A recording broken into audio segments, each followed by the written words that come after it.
La Comunidad del Caribe, el CARICOM, exige a Europa reparaciones morales y económicas por los siglos de esclavitud y el genocidio de sus pueblos indígenas. Para conocer más de este tema, conversamos con el escritor e intelectual cubano Roberto Fernández Retamar, presidente de Casa de las Américas. La entrevista se realizó para la edición 21 de Caribe Nuestro y se divulgó el 31 de marzo de 2014. A continuación, escucharás la entrevista completa.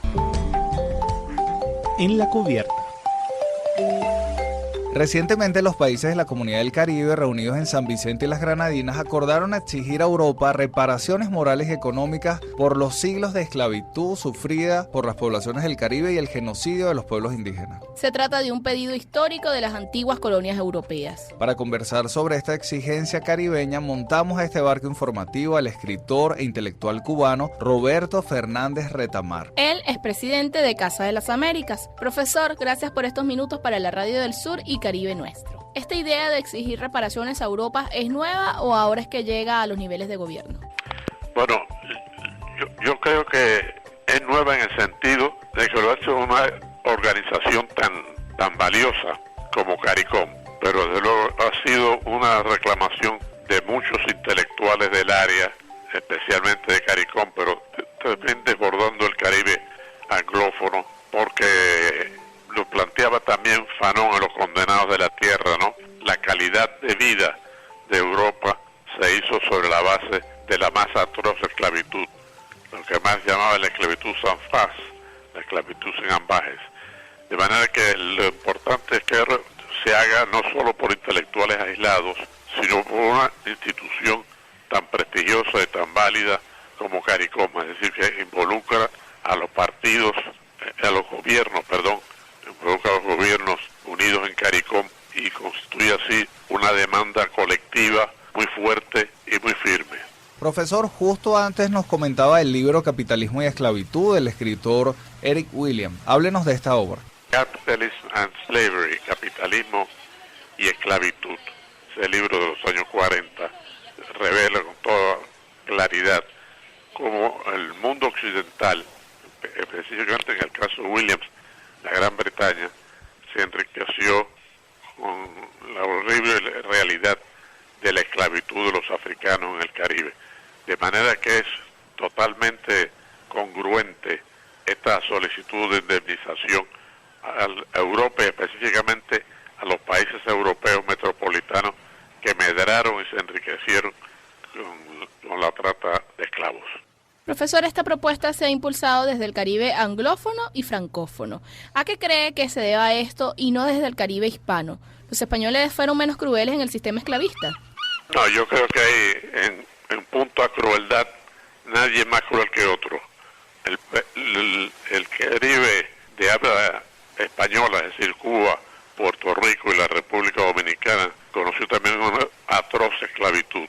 De manera que la solicitud de CARICOM del Caribe de lengua inglesa y de lengua francesa puede y debe ser suscrito plenamente por el Caribe de lengua española. Y de hecho, Cuba en las Naciones Unidas ha apoyado la propuesta de CARICOM.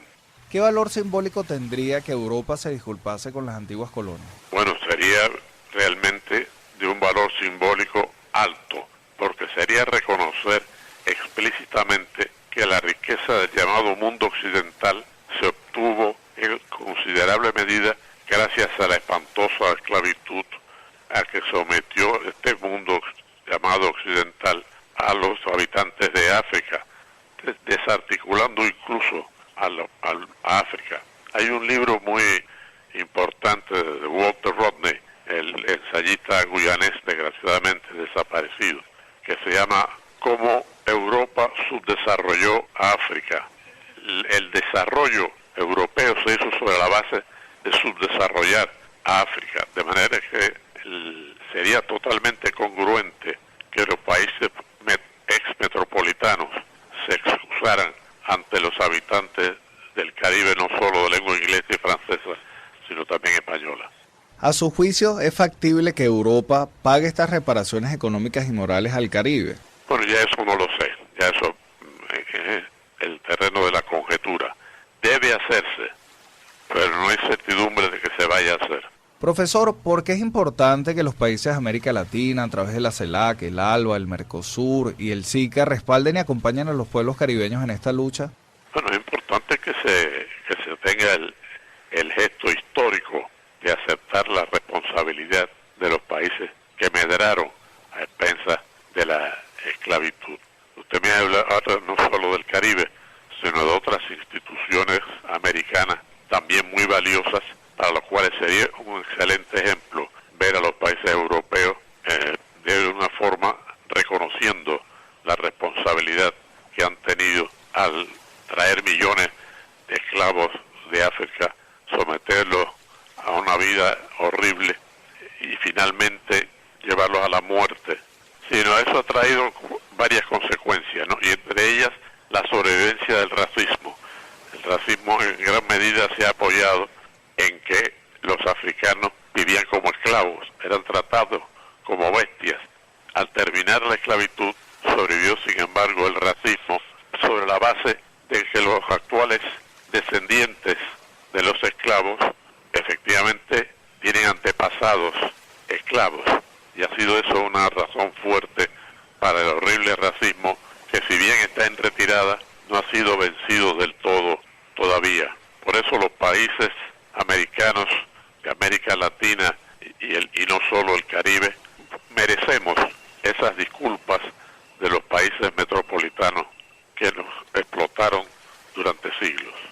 Profesor, si lo que nos escuchan quieren saber más sobre la historia de la esclavitud en el Caribe, ¿qué otros libros le recomendaría? Bueno, en el año 70 se publicaron 2 libros casi con el mismo título. Uno de Juan Bosch, que se llama De Cristóbal Colón a Fidel Castro, y tiene el subtítulo El Caribe, Frontera Imperial. El otro es del propio Eric Williams, que ya mencioné por su libro Capitalismo y Esclavitud. Es un libro que se publicó también en el año 70 y que se llama también De Cristóbal Colón a Fidel Castro, una historia del Caribe. Estos 2 libros son libros básicos para el conocimiento del Caribe, de lo que ha significado y significa el Caribe como una zona muy impactada por la esclavitud, pero también por muchas metas hermosas en relación con el rechazo de la esclavitud y de sus consecuencias. Pienso en hechos como el criterio de Marcus Garvey de exaltar el valor del negro, de las culturas negras. Él incluso planteaba lo que llamó el regreso a África. Marcus Garvey no solo desarrolló su criterio en Jamaica, sino también en los Estados Unidos, y por cierto, también en Cuba, visitó Cuba en los años 20. O pienso en otras grandes aspiraciones, como la de MSC, por ejemplo, en relación con lo que llamó la negritud. En general, el Caribe ha sido fuente, ha sido sitio de grandes criterios generosos para la humanidad.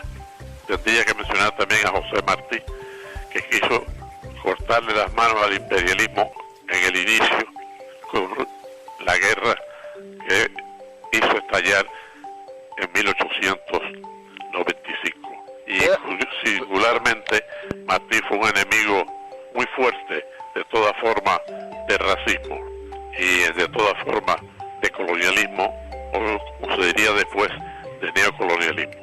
Profesor, unas palabras de cierre.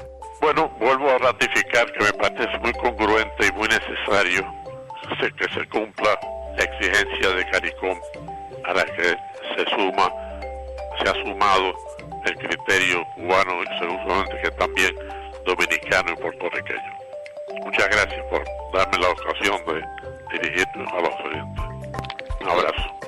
Muchísimas gracias, profesor. Conversábamos con el presidente de Casa de las Américas, el escritor e intelectual cubano Roberto Fernández Retamar. Con él hablamos sobre la petición del Caribe de exigir reparaciones económicas y morales a Europa por los daños causados durante la colonia y la esclavitud. ¡Cierra la vista! Escuchabas al escritor e intelectual cubano Roberto Fernández Retamar, presidente de Casa de las Américas. Con él conversábamos sobre las reparaciones que el CARICOM le exige a Europa por los siglos de esclavitud y el genocidio de sus pueblos indígenas. La entrevista se realizó para la edición 21 de Caribe Nuestro y se divulgó el 31 de marzo de 2014.